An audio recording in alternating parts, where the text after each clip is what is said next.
పంచాయతీరాజ్ చట్టం 2018ని సవరించడం అనమాట. ఆ సవరణ కోసం అందులో ఉన్న సెక్షన్ ఆర్టికల్ 285A దీన్ని తొలగిస్తూ ఈ ఆర్డినెన్స్ని రాష్ట్ర ప్రభుత్వం తీసుకొస్తుంది.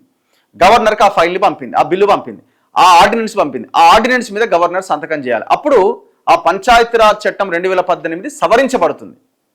మరొకవేళ సవరిస్తే ఎవరైనా కోర్టుకు పోతే అసలు ఇది న్యాయపరంగా నిలుస్తుందా అన్న ప్రశ్న గవర్నర్కి వచ్చింది. ఆ ప్రశ్న వచ్చిన వెంటనే అడ్వకేట్ జనరల్ని పిలిపించుకొని ఆయనని న్యాయ సలహా అడుగుతుంది. ఇది ఎట్లా కుదురుతుంది? ఇది కోర్టుకు పోతే కోర్టు కొట్టేస్తుంది కదా, 50% దాటొద్దు అని సుప్రీంకోర్టు చెప్పిన జడ్జిమెంట్ ఉంది కదా అని అడిగిండట. లేదు, ఇది రాష్ట్ర ప్రభుత్వ పరిధిలోని చట్టం, ఇది వర్తిస్తుంది, ఏం కాదు అని చెప్పిండట. మరి గవర్నర్ ఏం చేయబోతున్నారు?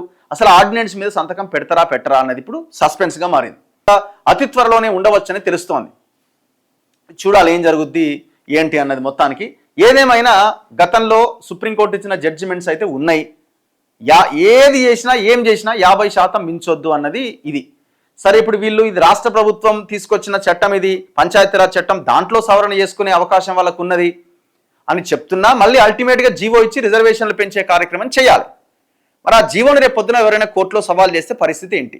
చేయొద్దనే కోరుకుందాం, చేస్తే సిచ్యువేషన్ ఏంటి అన్నది చాలామంది ఎక్స్పర్ట్స్ మాత్రం ఖచ్చితంగా కోర్టు కొట్టేసే అవకాశాలు ఉంటాయని చెప్తున్నారు. కొట్టేయద్దనే కోరుకుందాం, ఈ రిజర్వేషన్స్ రావాలనే కోరుకుందాం.